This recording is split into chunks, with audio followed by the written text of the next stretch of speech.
Hello and welcome back to the latest episode of Fearless in Devotion with me, Tim. I'm also joined by Andy and Liam. Thanks as always to the Fat Ball for their endless sponsorship throughout the course of the season and the seasons before.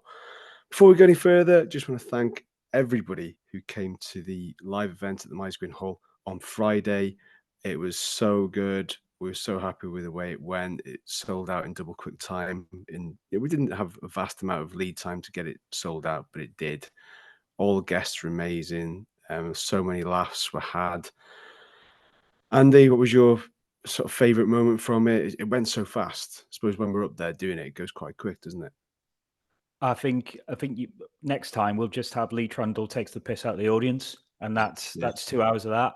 He was absolutely brilliant on the mic, and he's probably well used to it. He does a lot of corporate stuff with Swansea, but he was so quick. I mean, when we did the fans Q&A and Tommy Cous tried to score some points off him, he absolutely ruined Tommy. Tommy's still reeling from that now.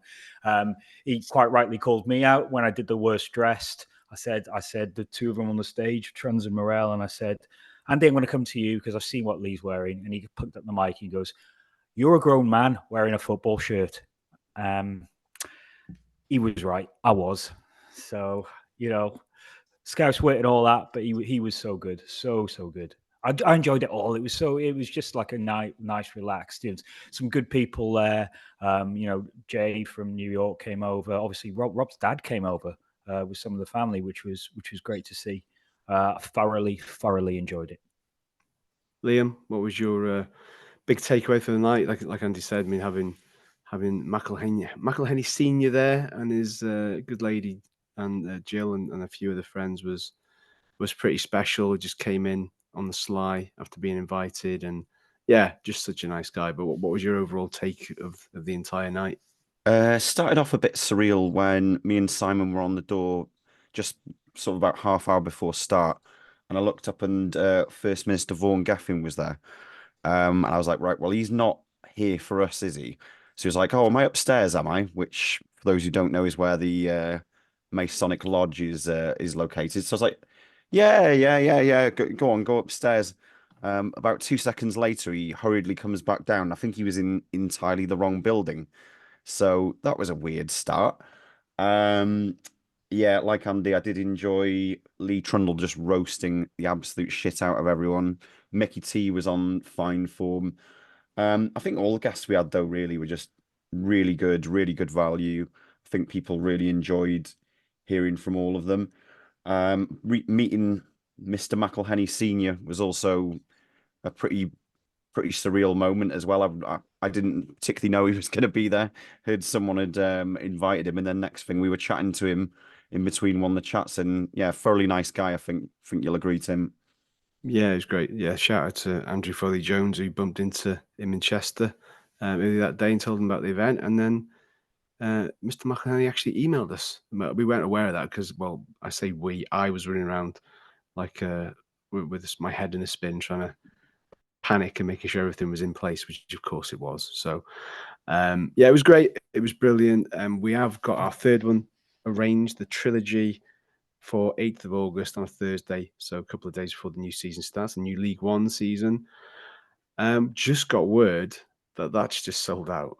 So I know, Andy, you said, well, they're just there to see the guests. But as I was pointing out last time, we hadn't confirmed any guests before we sold it out. And it's just sold out now. And we haven't confirmed jack shit other than the actual venue and us. So without inflating your ego in any way, shape, or form, we must be doing all right, I guess. Let's have a bit of self-congratulations here.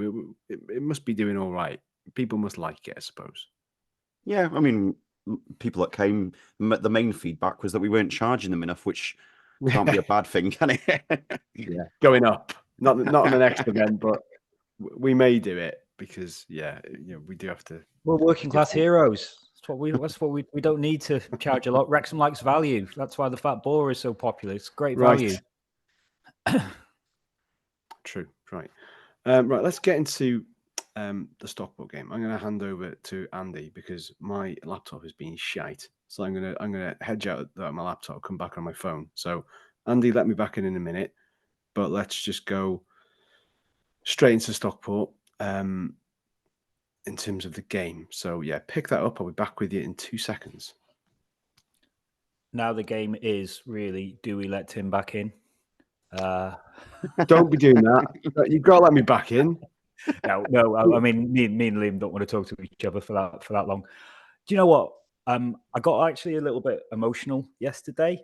I think going to the My Square, it was around about midday. My brother had just walked up. Oh, sorry, my brother-in-law. I don't have a brother.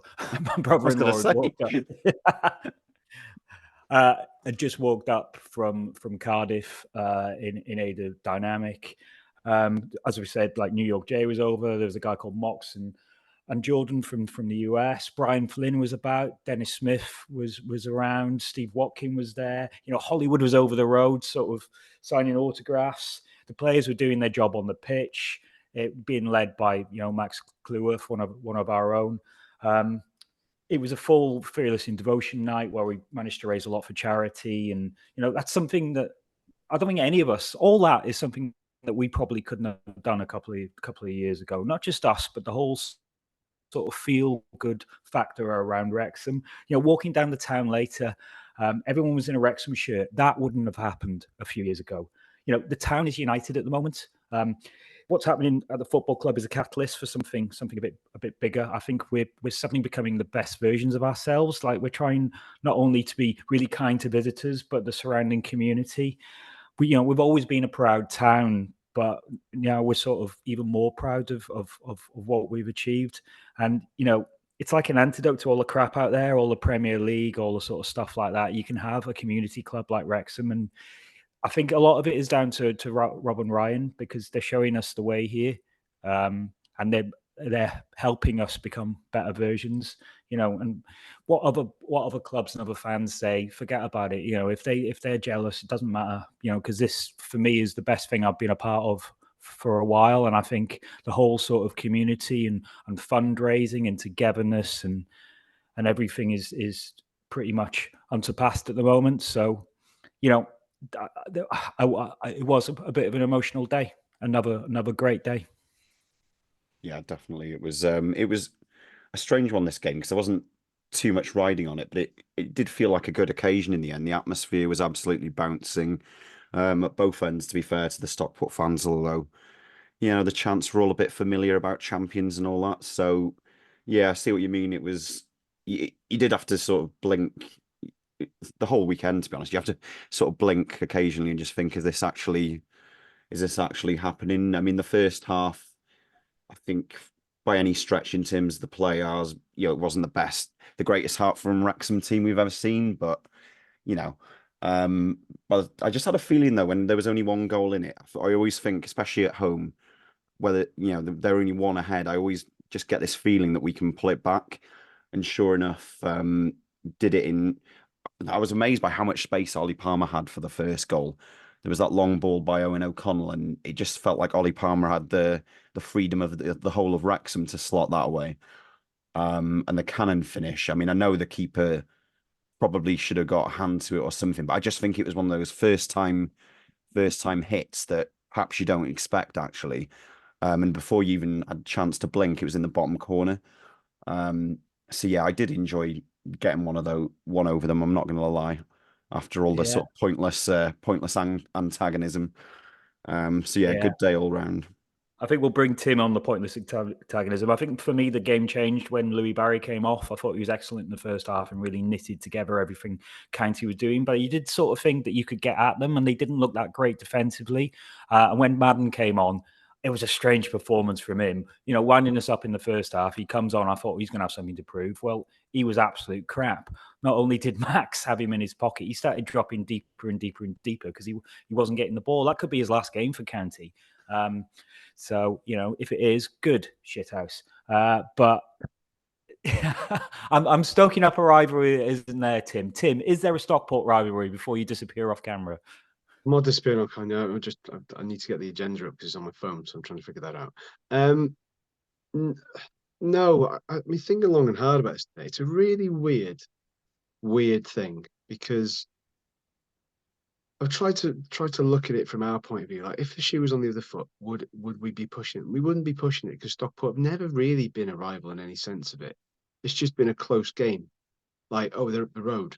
It's an hour away. It's Manchester. It's great.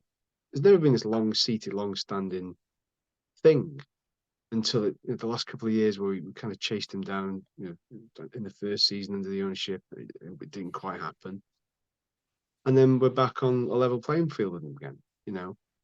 And this whole thing of, oh yeah, we're champions.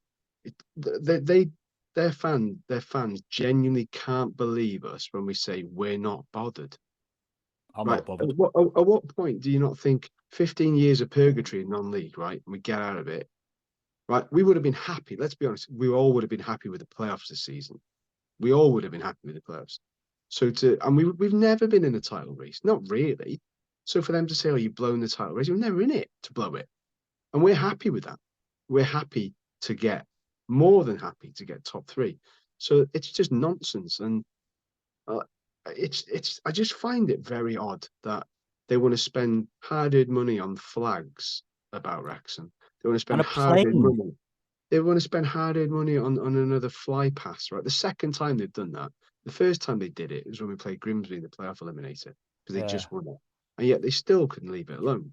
So with that, the flags, Challoner, obviously, a couple of seasons ago, him singing obviously the Fuck You Wrexham song. Sarcevic the other day singing it.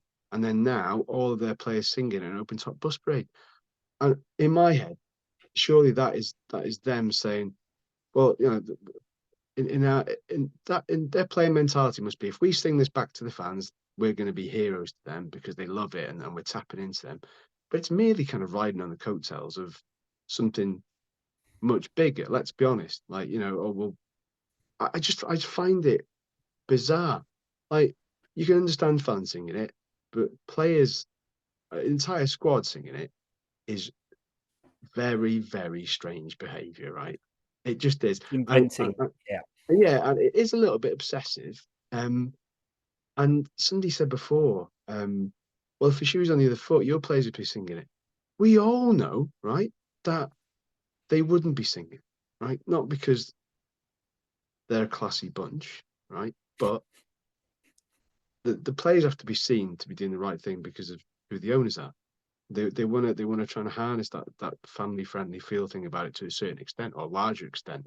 So there's no way those players are going to do that as a squad. To say that we didn't do that to Notts County, do you know what I mean? I just find it just plain bizarre. Arky wouldn't let the players do it, would he? I don't think that. No, and the apple doesn't fall very far from the tree, does it? So Challen has done it before. He's got form for it. He's not asked about letting his players do it again. Whatever, fine, whatever. And people say, oh yeah, it's got their backs up, so it was getting right bites in the Wrexham lot. Oh, from my point of view, right? Even if it wasn't a Wrexham fan, and I saw that, I think, fucking hell, it's a bit weird, just because it's endless. And then somebody said, well, this all stems from Mullin saying something to a couple of the players during the FA Trophy game about, oh, he earns more money, which I find hard to believe, right? But either or, you're talking about an incident that happened 3 years ago, or 2 and a bit years ago. I just find that it's just weird. It's weird, and for that reason alone, I'm glad we beat them yesterday, because they can say it was a dead rubber and all their players are on the piss, X, Y, and Z. But you can guarantee there's no way they would have come for a day out and thought it'd be nice to do a double over Wrexham. It'd be nice to stick one on them, and it didn't happen. And the right result was had in the end. So yeah, it was great, and it sets a nice little marker for next year. And they're going to cut this clip up right now when I say I think we'll finish above them next season. I do. Right. 2 things. One, I'll do the agenda because I've got it open. Secondly, 1992 called. It wants its trolling back. A fucking banner after a plane. Fucking hell, lads. Come on. I literally ignored it. I didn't even know it'd gone past. I didn't see it. It'd gone so high, I didn't even see it. What is the point? What is the point? I saw a guy with Fuck You Wrexham, we're going to win the league, on a hat, right? Stockport County are now adopting a bucket hat, right? A cultural movement synonymous with Welsh football, has to be said, just to put that out there. And then I saw somebody, it was quite funny, this one. Somebody, obviously, brought all the blow-up sheeps. And there's a blow-up sheep, and it just sort of crassly written in a pen, said "runners up, enter here," and an arrow to the sheep's ass. I thought it was quite amusing. I thought that was quite funny. I saw Yeah. that. Poetic. But yeah, it's crackers. Obviously, we had a good discussion with Ross and from the Scarf Bagara War podcast and a couple of his mates before, and that quite rightly, any fan base you'll get groups of really knowledgeable down to earth fans, and you'll get others that are just like they'll just spend every hour, every minute of every day hell bent on trying to get one over on Sunday. I've engaged with people today on Twitter for a bit of a laugh, but at some point you're gonna go, I'm wasting my time here. They want a rival, don't they? They want a rival. They don't have one. Yeah. In the same way that we do. But the thing is, in my league of shithouses, in the league of shit, they're not even fighting for the playoffs. They are literally 7th. I mean, Shrewsbury are high up. Fucking Hereford are further up than Stockport. Go and get your own rivalry. Go and reform Derry. You've got Reese's in here. He hasn't got the swear button. And if you're going 2-footed in the swearing, then we're fucked. So we'll make this one no child friendly. So no good for Reese. Right. Congratulations, Reese, by the way, on the birth of his first child last week. So good luck there, mate. Good luck. Right. Liam, do you think that's the last we've seen of Luke Young, Arthur Okonkwo, and Ben Tozer? It was weird. I was trying to, when they're doing the lap of honor, I was sort of trying to pick up on sort of vibes and that sort of thing. And I do get the impression, I don't think, the players in terms of the ones, waiting to see if they're being offered a renewal. I don't think they know yet, do they? It doesn't appear to me anyway, obvious that they did. Okonkwo is an interesting one. I thought for the past couple of games that he doesn't look like a guy who's about to pen a deal with us. And I think, just because he's got that amount of interest, if you read, I think Nath did a report, didn't he, suggesting he's got interest from Premier League and Championship. I mean, I think our only trump card is the fact that he would be a starter with us, wouldn't he? And I don't know if he would be with those other clubs. So I feel like we've seen the last of him. Young and Tozer. Gave away his gloves, didn't he? Gave away his gloves. I thought was quite telling. Yeah, he threw one in, and he gave the second glove to an actual person. I mean, I'm not saying it's the end of the season, you would give away stuff. I just thought it was a bit of a telling moment, maybe. Yeah, Young and Tozer's a slightly different one. I mean, I think in terms of going up that next level, I'm not sure if you would take them with us, but it didn't feel like a proper farewell, if you know what I mean. Like I know you're not going to give testimonials or anything like that, but it would be nice to give, especially Young, who's been here how many years now? Yeah, he's our longest serving player. I think he signed under Keats the first time in about 2006 years. He signed in the Sam Ricketts. It was Sam Ricketts' first signing. Yeah. Was he? Right. Okay. Yeah, but I don't know. It just feels like he deserves some. I mean, you might get that at the Player of the Season awards tomorrow. He might not know. He might not know if he's getting a new deal. Now, one thing that was quite interesting that came out of the Fearless and Devotion night when the lads were talking was that I think one of them said that sometimes he was at a club where a manager would give a player a contract, not because they were going to be a starter, but because they were so good around the dressing room and they really summed up the values of the club. Now, if Parky is looking to do that, then Tozer and Young are absolutely bob on for that, because I think they really lead by example. And I think, Young, when he's come in the last 2 games of the season, he knows his role a bit now. He knows that he's not going to be a starter. He knows he's going to get a call every now and again. And when he does, he'll run his heart out and he'll do everything for us. Now, out of those 2, I'd love to see Young get a new deal, a 1-year deal. I'd love that.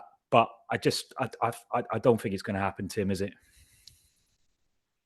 I don't know. It's a very strange thing with Luke Young, because this discourse around him staying or leaving seems to have been happening all season, if not maybe slightly beyond that. And he obviously hasn't played anywhere near as much as he want to play this season. I think he scored 3 goals this season.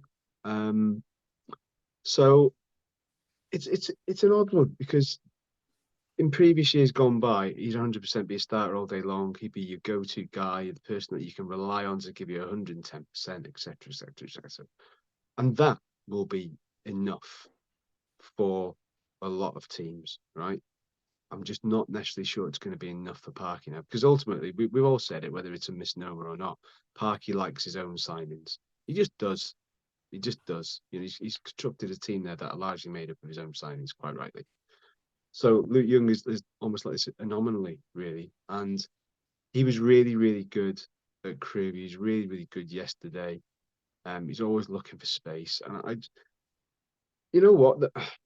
People say, well, you can't be sentimental when it comes to football and this, that, and the other. But I could think of worse players to have in and around the squad, right? As a squad member.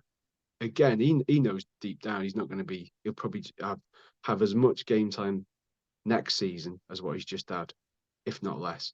However, at his age, he wants to be maxing out as much football as he wants.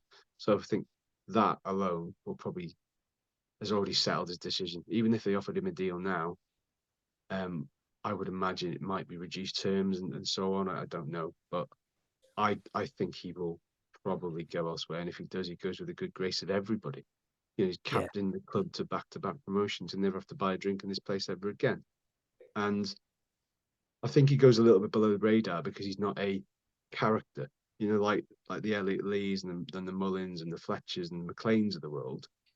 He's kind of like goes about his business quietly. He's a gentleman away from the pitch. He's not a shouter. He's not one of those that seeks the publicity or the limelight. And I just think he's literally the sort of the consummate professional, isn't he? He's exactly what you'd want from a footballer and a person. So whether he stays or whether he goes, it'll be a win-win for either us or wherever he tips up next. Yeah, no, I agree. James McLean, probably would keep him.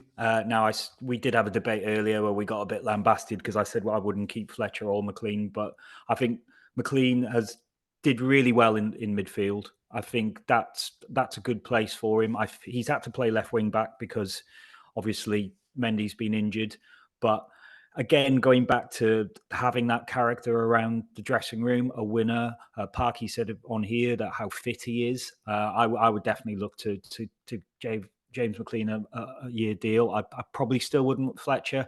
I think we've got to look long and hard up front, and I've got a feeling he might keep Palmer and not Fletcher, and I don't think you can carry both in League One. Liam, what do you think about the Fletcher and McLean sort of renewals?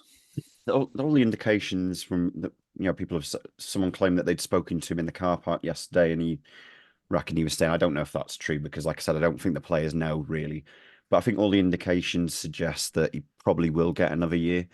I just think he's still got, like you say, he's still got his fitness levels sky high. I think it comes down to we talk about personalities in the dressing room. I think he's one of those that provides that. He's an experienced old head, and he can lead the others on the pitch as well. So I can fully see James McLean staying for another season. Where he plays, I don't know. That he did have that good spell in midfield and then suddenly had to drop back. But he's done a fine job at left wing back, to be fair, since he's come back in as well. So he did. He has actually. I'm going to be honest. Yeah, Fletcher. The only reason I would say not to keep him is I think he'd probably do a good job in League One, but I just wonder with things like the wage bill, do we need to free up a bit more money to bring in? I think the consensus seems to be potentially an upgrade on Palmer, doesn't it? And do we need to just make as much money available in the wage bill to try and get those real quality signings that are going to take us up another level yet again?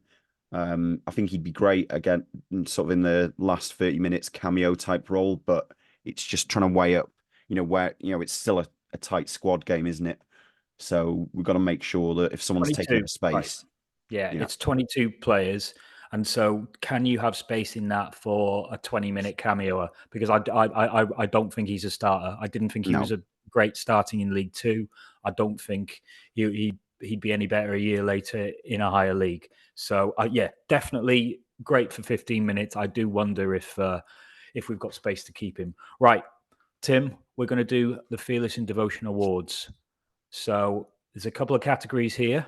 I will introduce them And the first one is goal of the season. So, do you want to go first on what your wow, fuck me goal of the season was? My wow, fuck me goal of the season is Elliot Lee versus Sutton United back in October. We were supposed to have put that game out of sight by some distance. We 1-0 up half time from Mullin. They equalised, and we were struggling to get through. And then Lee pops up in the 89th minute. It just falls to the edge of the box, but he's hardly got any time on the ball. Hardly. There's men closing him down. He chests it down, and he wellies this volley with his right foot, like a half volley, like a side volley. Remember Mark Hughes' goal for Wales years ago? Kind of like a sort of a lower version of that. I've never seen a ball being hit with that much ferocity. It fucking flew into the net, and the place just erupted because it's 89th minute, and it just keeps you on track. We're knocking at the door against a struggling side. So that for me was one of those. And we've had so many good goals this season, so many Palmers. We've been spoiled. We've been spoiled. Yeah, again, it's not. We scored a lot, but we scored a lot of quality goals and not just scrappy ones. We've got match winners in the squad, so it's no great surprise. But that goal was great. The scenes were great. I think it was on a Tuesday night as well, under the lights, and just a special goal. He just, as soon as he hit it, I was right behind it. As soon as he hit it, I was like, there's absolutely no way to keep it stopping that. So yeah, that for me shades it over the obvious one at Grimsby that I think one of you guys might say. So yeah, that's my goal. Liam, are you saying that goal? I'm going for a thunder bastard. I'm going for Ryan Barnett against Forest Green, just because I thought the net was going to come off and the ball was going to travel. Even if the new cop was built, it would have travelled straight through the net, right over it, and in some far distant land. So I was quite level with it as well, so I had a good view of it, which I often think can behold it with all its beauty. So yeah, Mr. Ryan Barnett against Forest Green. I am going to go for that cannon goal because I just think it's a brilliant team goal all round. I mean, Mullin at the start, setting it off, the run down the right, the cut into Cannon, and fair play. I mean, that's a goal I made everyone at work watch. Gather them all around the screen and say, "Watch this." That's Parky ball for you. There you go. It was a good goal. I remember Andy from All Sonic Ironic, who does little prints and all that. He kindly put some Spanish football commentary over that goal for me. I'll have to dig it out. It's on Twitter somewhere. But it was some Gareth Bale from Madrid against Barcelona commentary, and it goes very nicely with that cannon goal. We don't score breakaway goals, and we certainly don't score them with that sort of level of fluidity. It was beautiful. We're on the front foot. We don't score breakaway goals because we're mostly on the front foot, especially at home. So it's hard to do that. But when we do it, we show we've got the quality. And every pass was incisive. The Mullin part at the beginning, where he sort of went round one and just sort of played it in, was just as good as the cannon finish. So you've got like a double bobble there, I think, and I think that's why it's and it was an important goal because at the end of the day we'd come off a couple of bad results, so we needed to really take control against Grimsby, and we did in that first half. We absolutely blew them away, and I think that's one of the key games that got us promotion. I think all these goals are in front of us for the club's official goal of the season competition, which they're currently running on the socials. So they're all in there. Quick honourable mention as well to Paul Mullin's penalties. I'll be honest, his penalties never get a goal of the season. Why would they? It's a penalty. But it's the nature of the penalty. Like, if you're going to do penalty, this is how you do it. He hammers them. Aim to break the keeper's wrists because it's going to go in anyway. I mean, yeah, again. Maybe I'm all about ferocity of shots. I don't know, but it's just brilliant. Anyway, next one. Right, match of the season. Right, Liam, I'm going to go to you first. Which one really sort of had your blood up? It wasn't necessarily because it was a blockbuster, but because I felt like it was a turning point, and I started to get on board with thinking that we would be definitely going up, and I think it was the Grimsby game. Where that goal we mentioned, it was at a time when I feel like there'd been some negativity around away performances. A lot of moans about, if we concede away, we're never going to go bring it back. And I think it just showed. I know Grimsby aren't high flyers or anything like that, but it gave me that bit more belief after watching that game. So purely for that fact, that one. Yeah, I'm going to go next. Notts County away, just because I think it really put that ghost to rest. We were intrinsically linked, us and County, and I think that's the moment where we really, really moved past them. And again, it's having a good away win like that. They were quite rare. Look, towards the end of the season, we put our home away form together. Great, brilliant. But we were stuttering a little bit. Away from home at the start of the season, and I think that's where we really announced ourselves to League Two, to show that we could compete and we were going to mount some sort of promotion bid. And also, it was just brilliant because it's a great place to go. It's a big crowd. Tim, we were close to each other. We all went nuts. It was just a good that sort of said to me, we're back in the league. And I know County came up with us, but if you know what I mean, it's a proper ground where you get a win. And I think there was different things to it as well, wasn't there? Because there was the late change before the start. The Tozer had to come in, and then the timing of it, because there was goals at half time. Then we get 2 late goals, Mullin and Palmer, and it was just like you said, it was bonkers, and that is a good size stand, and we took a lot there as always. So and we owed them one. We hadn't. I think we'd only won there in the FA Trophy since we kind of renewed that rivalry with them. So it was good to go there and do it. In terms of mine, I've gone for a draw. Believe it or not, but there's reasons behind it. 5-5 at home versus Swindon. All right, okay, as draws go, yeah. It's a bit reason because you think, right, here we go again. We'd shipped 5 against MK Dons, right? We all know kind of the sort of backstory to the reasons for that. But to be 4-1 down at half time, claw your way back in, and then be 5-3 down, and then make a very late charge and score 2 goals in added time, just told me at that moment that these boys ain't going to be languishing in mid-table again. Anytime soon. It's not going to happen. I just felt it's that classic case of it again, isn't it? Never leave a Wrexham game early. We've seen it before with the Dover game, and I just thought at that point, I thought, once we click and once we get that defense sorted out, we'll be fine because we're free scoring and we don't give up, and we've got people who can turn the game in the blink of an eye. And that game looked dead and buried at halftime. It did, but these days we all know, unlike many Wrexham sides of the past, this team has got the capability to wipe out significant leads by the opposition, which is crazy. Yeah.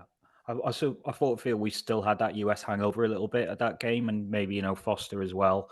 So I think that's just getting a point from there is brilliant. It's one I wish I was at, because we've had a few of those games, and it's a proper fuck me moment. Right, okay.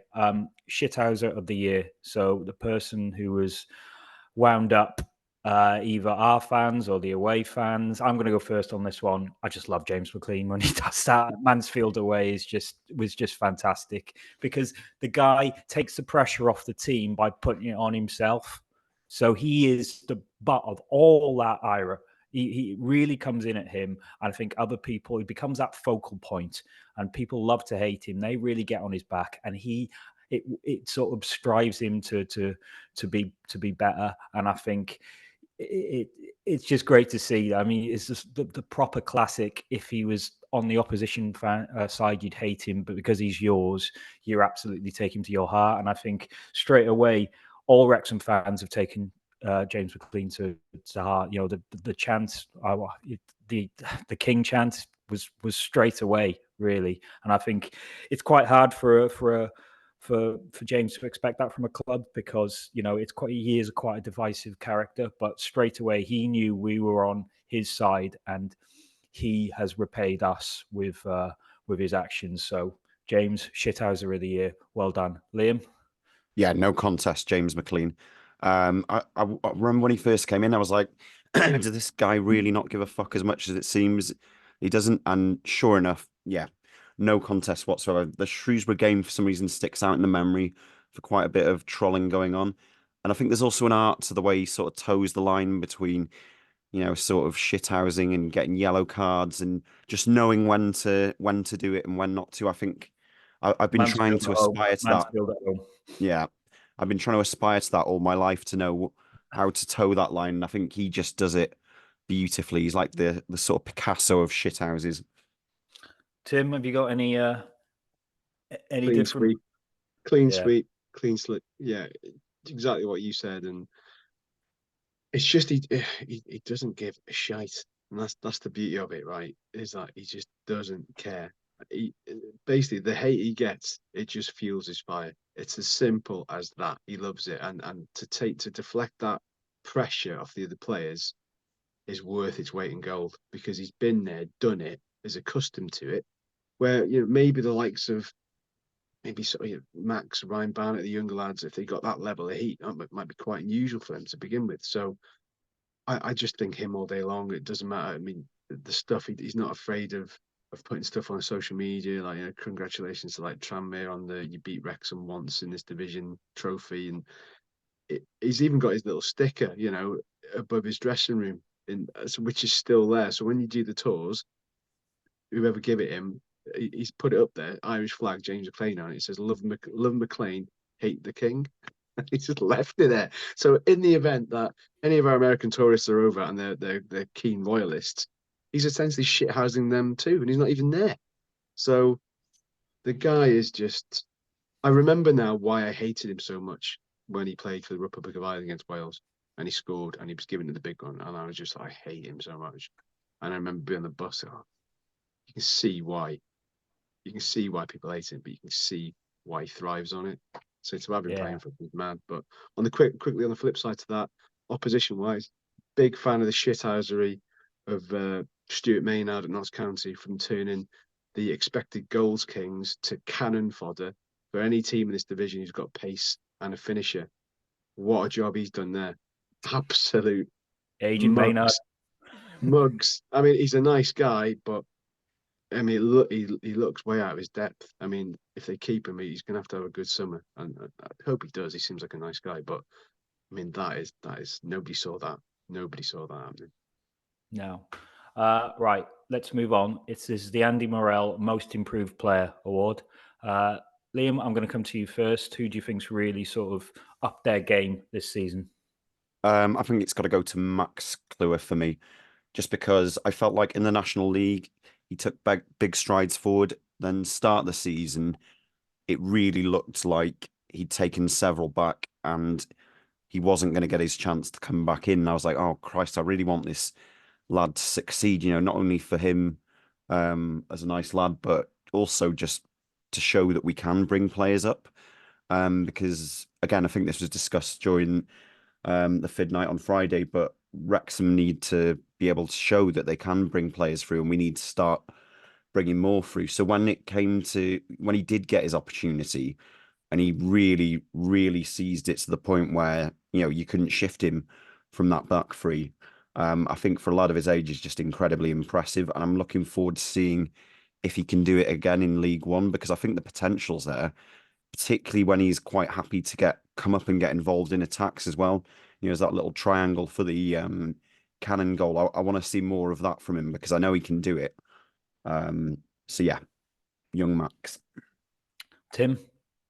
Yeah, 100% all day long. I mean, think how far he's come again in a short space of time. He obviously made the mistake at Sheffield United. He had a bit of a tough time against the lad at Coventry as well, but all learning curve, massive learning curve. And if they thought he wasn't good enough, they would have loaned him out. I remember there was kind of calls for him to be loaned out earlier, and I thought, nah, there's something about him. He's obviously bulked up. He's more physical, but his overall reading of the game is absolutely incredible. Like incredible. When you got Paddy Madden coming off the bench, a seasoned pro, a veteran of the game, not shy with a few goals either, and he's just ran him ragged, basically. So I think, forget the other players we got. He's probably one of our, if not our most valuable asset now. I agree. selling point of view, massive. So I would love the club to say, right, here's an extended deal, improved terms, add another 2 years to your contract, get that get out clause in there, because people are circling. Brian Flynn's told us that before, that there's big clubs looking at him. Can I just say something on that? Apparently, Brian was at a Brumbo charity dinner on Friday when asked about Max. Brian said that he thinks Max is worth 5 million now, and if he has another season where he improves again, he's a 20 million player. Now, Brian Flynn knows a lot about bringing youth players through. So if he thinks that, I'm tempted to agree with him. I'm not sure his maths is his strong point, though. I mean, I'm a big fan of Max, but I'm not really sure he's worth 20 million in 5 years. He doesn't say yet. He doesn't say yet. He just sees the potential to be. Yeah, and you're right. You're right. Somebody said to me, I can't remember who said it. It might have been Flinney that said it. He says he's the most promising or most complete centre back since Gareth Davis, which is high praise. You start making comparisons with any player from that 77-78 team. Jesus. But what impresses me is takes it all in his stride, doesn't get carried away. He's quite humble, doesn't like the limelight again. He just steers away from it. Is if you ever watch his press conferences, he did a press conference the other day after the so deadpan. It's not just, it's deadpan, but it's like he's been playing the game for 25 years. Like he just speaks like he knows everything about it. And lest we forget, his goal at Colchester is essentially the catalyst for this run that gets us over the line. It really is. You can't understate the importance of that goal because it looked like it was probably going to head to a draw. We really struggled that day, and his goal, his first league goal for the club, set us on the march really. Right, I did have Young Player of the Year, but I've just deleted that bit because there's no point. There's no point even debating it now. Yeah, I think Max, but can I have an honourable mention for Owen O'Connell, who has come in and made the centre of that back three his own. Now, I mean, I was a big fan of Tozer, and I thought he was at times the only person in the back three who really got on the ball and started to make things happen. But I think Owen has taken that role from him. I think he's played it very well. I thought when he first came in, he struggled with injuries. He seemed like he was made of glass. I think he's overcome those. There was even once where he came off against Forest Green, was it? And we thought, well, that's him for the season. He was back in next game. So if he's got over that, there's a player there who can help us in League One because he has played at League One with Charlton, but he played in the back four. Now I think a back three suits him even better because he can bring the ball out, he can spray passes, and we said yesterday about his pass for Ollie to release him there. Okay, look, he made a couple of dodgy passes in the first half, but Parky said that he likes the player in the centre there to always want the ball and to never be shy. And even if they have made a bad pass, to want it again 30 seconds later. And Owen does. So well done to him. He can also defend quite well. So, yeah, Owen's my honourable mention there. Right. Book of Okonkwo, Chant of the season. Tim, it has to go to you first. Unfortunately, none of your Arthur Chants have made it to the terraces yet. But, I'm... Shame. So what's your favourite Chant of the season? Well, I'll give myself an honourable mention because I was probably one of many that thought of it. I put it out there. I think it was back in, I don't even know when it was now. The Andy Cannon song, the little, swears he saw a lion, never gives the ball away. That's taken off recently. That's nice. However, I kind of like the one that was sung yesterday, which was you won the league. What was it? You won the league. Nobody gives a fuck. We're Wrexham FC and we're going up. I like that because it was a bit of a stab at them. Topical. It's topical. It's topical, but I like the fact that it's true. And I understand why a lot of people don't like Wrexham because of the headline generates and the clickbait and everything else. But that's the way it is, lads. Sorry. I'm sorry Mark Stott isn't as sexy as Robin Ryan. Move into show business if you want the headlines. Simple as that. Liam? I was going to give it to one of the ones from yesterday as well, but I might be accused of forcing a rivalry or something like that. But I quite enjoyed the "How shit must you be? It took you 2 years." That was a winner for me. just because I wanted us to have, because I knew what the likes of the Chants were going to have, so I just wanted us to have a retort. I was going to cheekily suggest we're winning away. We're winning away. Yeah, I mean, Paul Mullin would nominate that. No, I don't think he would. But that did drive Moles on to. He put the bee in his bonnet that the guy needed. Actually, I am going to go for an Andy Lyon. Andy Lyon. Andy... I work with a guy called Andy Lyon. Andy Lyon. but I think it's a slight variation on that. He says he saw a lion. I don't believe a word he says. Oh yeah, that's all. Yeah, I quite like that. That made me laugh yesterday. And me and Maxie were singing that in the car on the way home. So, but the Wrexham are up, ole, right? Every now and again, it's not a great chant, and I know it's borrowed from Premier League, but it sums up the season at the end, and it's what everyone is singing in the bars.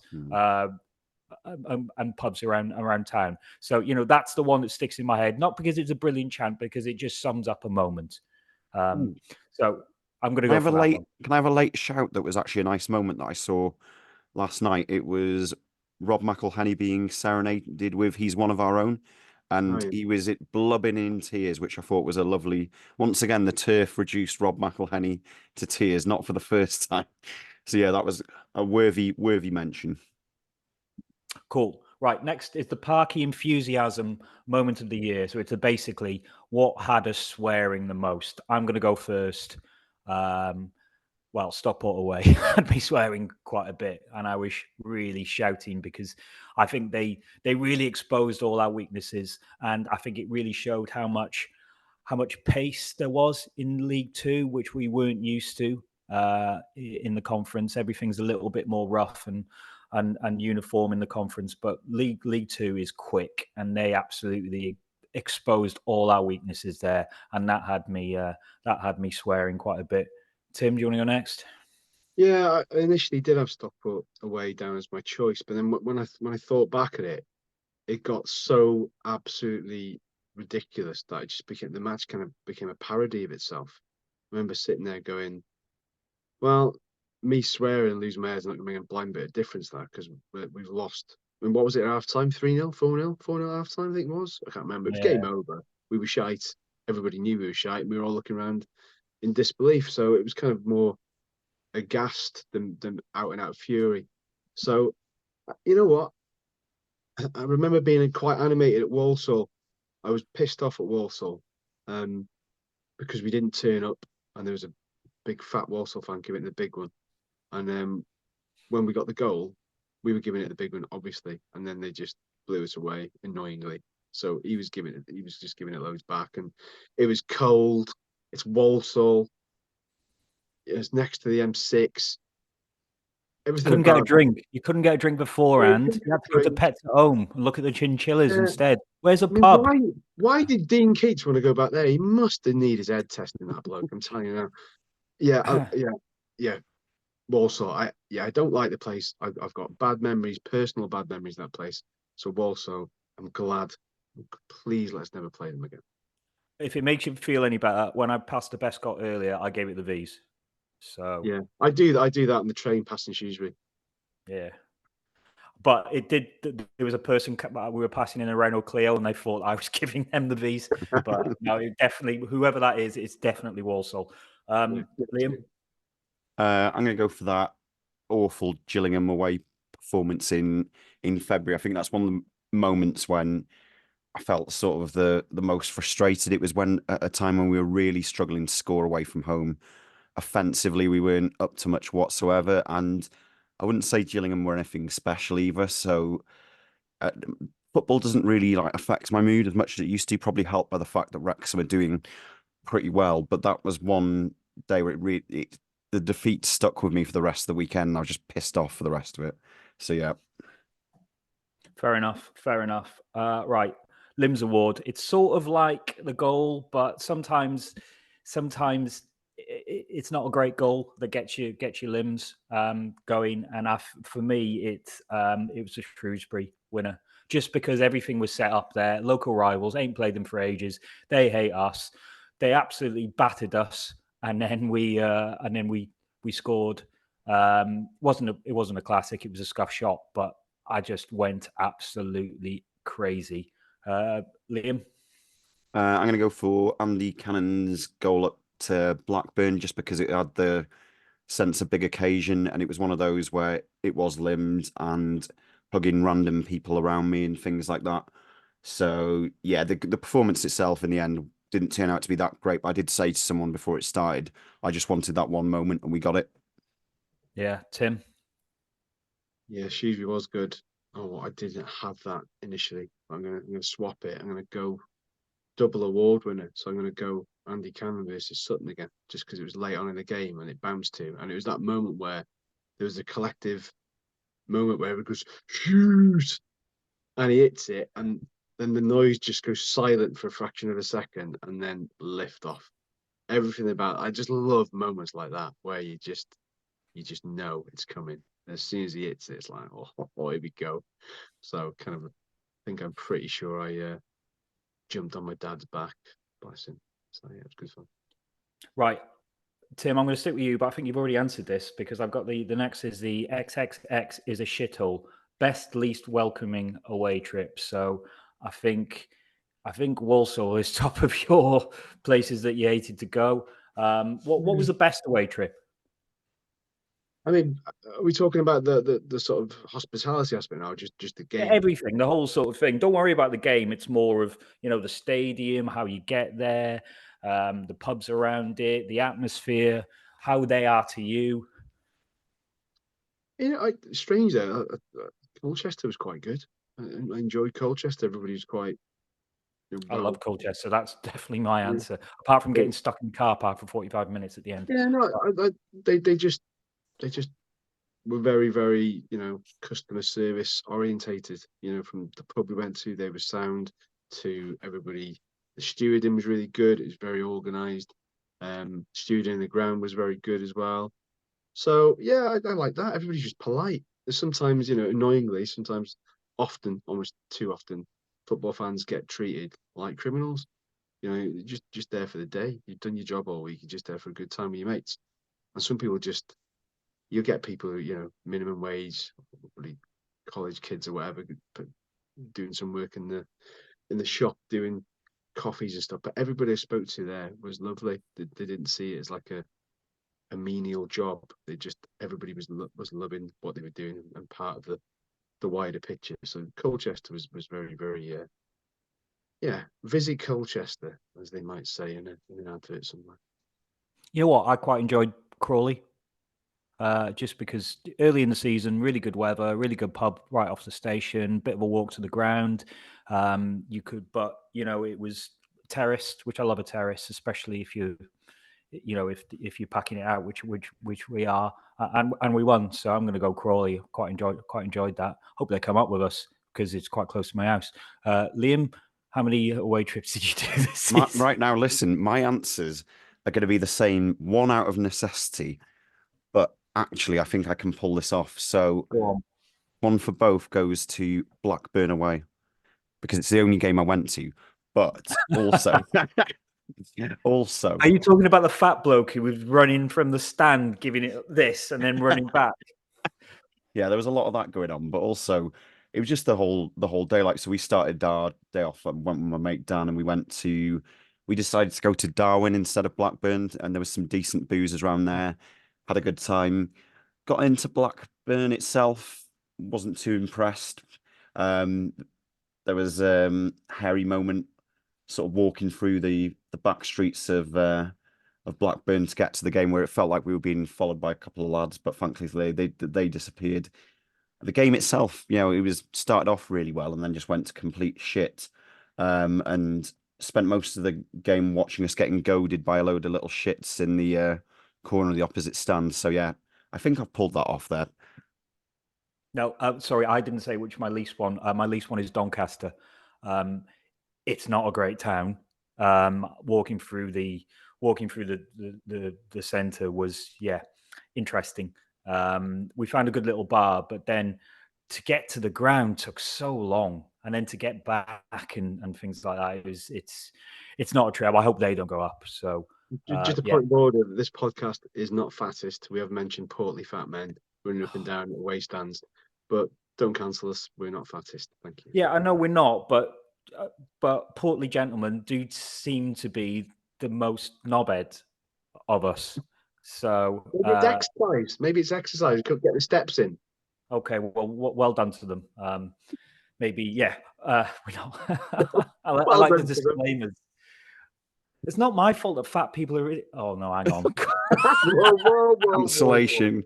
No. Whoa. Yeah, okay, I'm cancelling myself then. Don't have a Mickey Thomas moment now. You be careful. You be careful. Right. Okay. Yeah, but all I'm saying is it just happened to be that the people giving us grief happened to be larger than life. So that's all I was saying. Right. Let's get to it. Player of the season. This is the last sort of award, FID award. I'm going to go first, and I'm going to go first with an apology because I owe this player an apology because at the start of the season, when we were losing 5-3 to MK Dons, I think I said I'd rather have Tommy Cannon in the middle of midfield than this fella. But wow, he has proved me wrong. And I think a few things have helped Andy Cannon. I think we were trying to play him as a defensive midfielder or a deep lying sort of quarterback, and it just wasn't working. Wasn't working at all. It sort of snowballed a bit. He got sent off at Crawley for a poor challenge, and I was really sort of thinking, is this guy ever going to get to grips with us? Because he's obviously a very talented player. He was at a championship club, but I just thought maybe, you get those players who should work but don't work.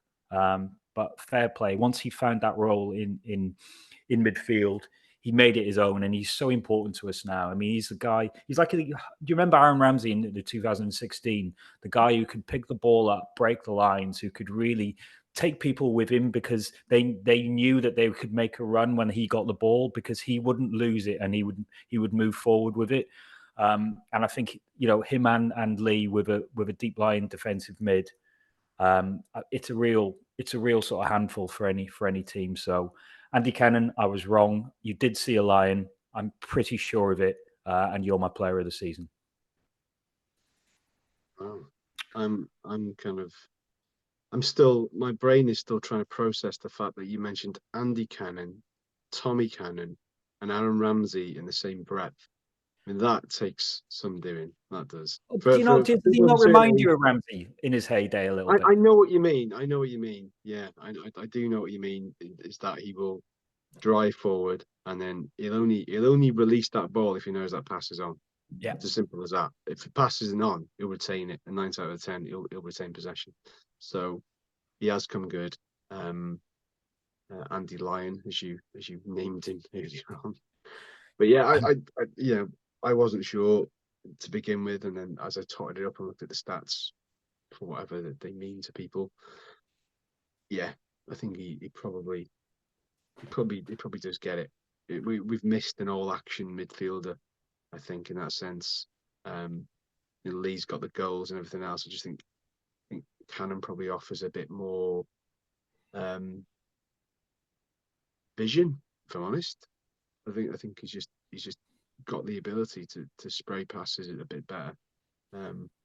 So he's comfortable. He's comfortable in the team now, and you can tell he's enjoying his football. And sometimes a player just needs that little bit of time to bed in. And maybe we expected too much from him. But Parky's very good at putting people back in when he thinks they can flourish, and he's done a fine job with Cannon considering where he was. He's like the anti-Lee. Lee was brilliant at the start of the season and tailed off a little bit. Well, Andy wasn't great at the start of the season, but really came on strong. So it's nice that you've got two of your midfield three are dovetailing like that. Liam, is there any advance on Andy Lyon?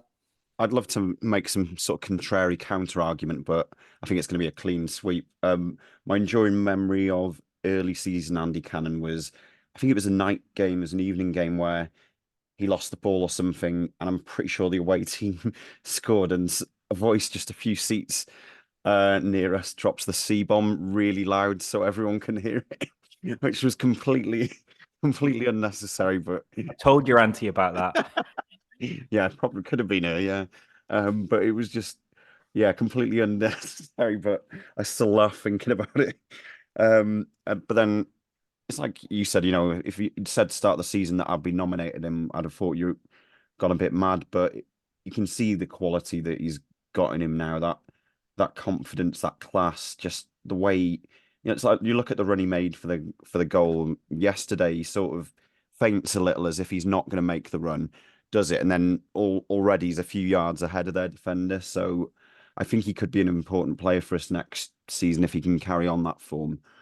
And I want to see more of him. I like seeing him play with a smile on his face like he has been. He seems like a decent character in the dressing room, and let's not forget he's James McLean's best mate as well.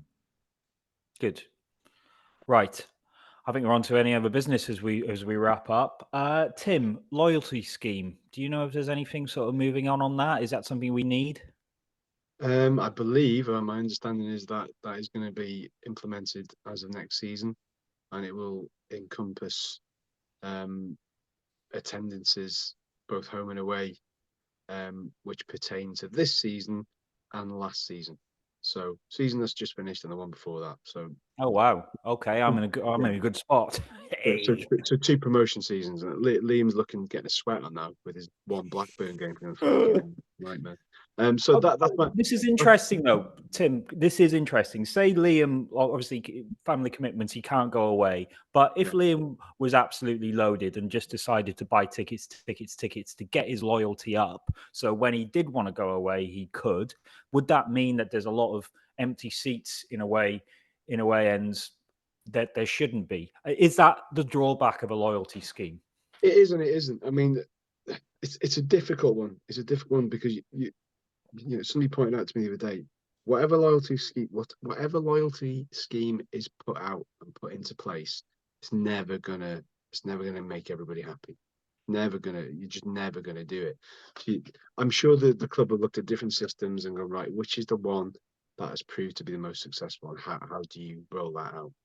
It's not going to be smooth to begin with. It'll have its teething problems, I'm sure. But like, you know, the Wales games, for example, you know, there was a few people, especially in the sort of wild sort of decade we've had of decent results and big moments, where people were buying tickets and not going to the games. Whereas now, if you go to a Wales away game, you have to pick up your ticket before you get to the game. You have to pick up your ticket at that end. That's obviously not a viable option. If you've got 3,000 fans going to Rotherham next year, you have 3,000 fans queuing up on the day. It's just not possible. So I genuinely don't know how that's going to happen. I don't know. They may find out. I don't know where with some of these grounds, and they might have, you know, if it's all electronic, and you're not just got somebody there scan it in. I don't know how they're going to do it. You would like to think, you know, most people will not do that. There's going to be a few that do, no doubt, but at the end of the day, it's coming in. People will infuriate some people. It'll delight others. So we'll just have to see what pans out. I'm sure the club will have covered every angle and every base.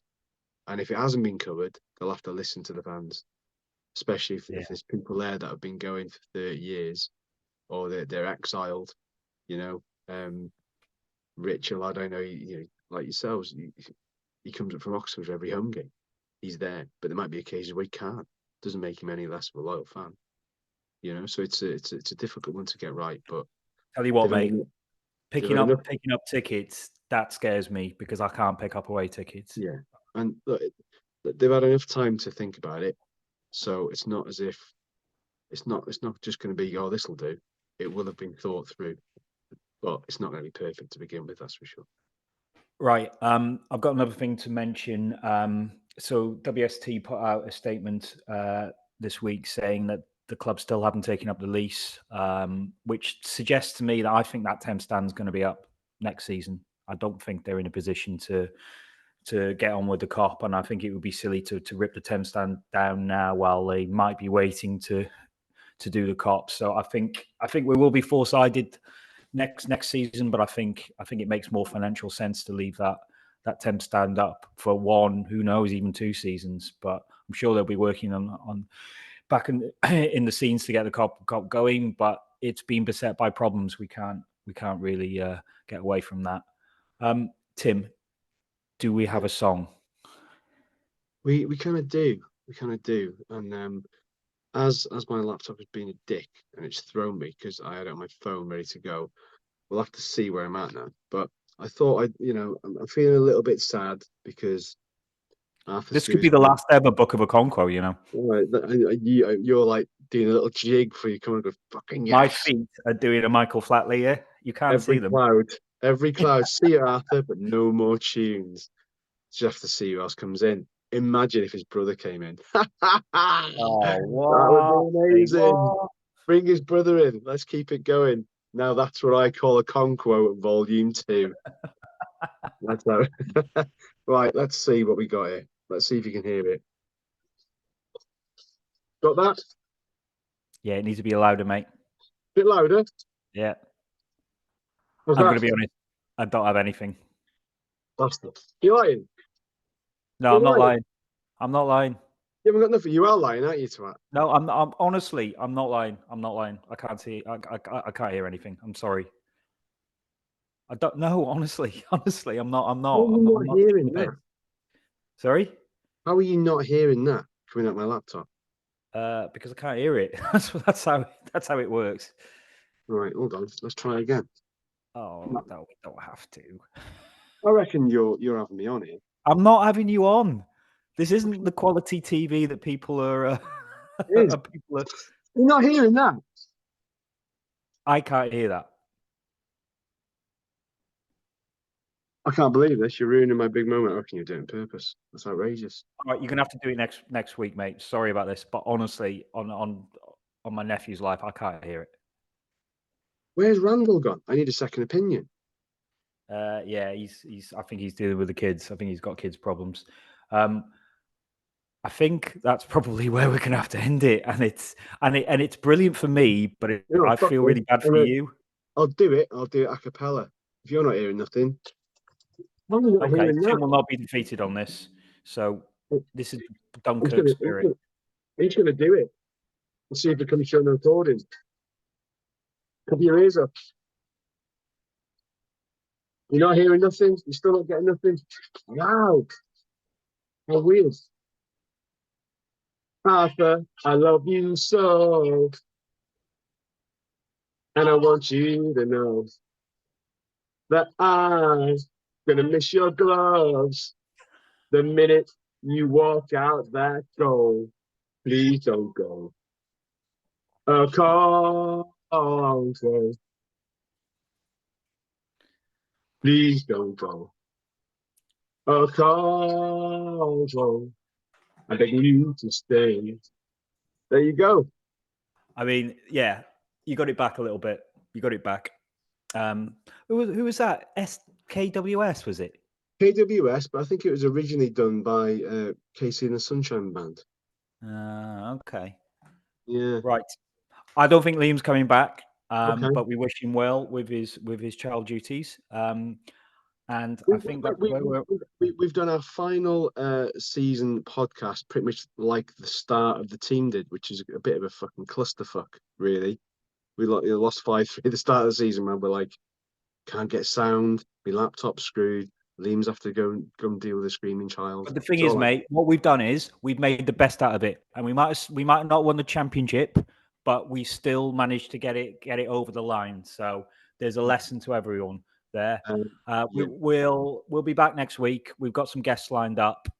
We've got some. We might even have some excerpts from the live night that we can give you. We've got lots. It's all been recorded. It's all been recorded and video. So we'll have a lot of that, which we'll divvy up. We hopefully going to get some other players, past and present, on. So stick with us. We're not just going to go away because the football is finished. There's going to be lots going on over the summer.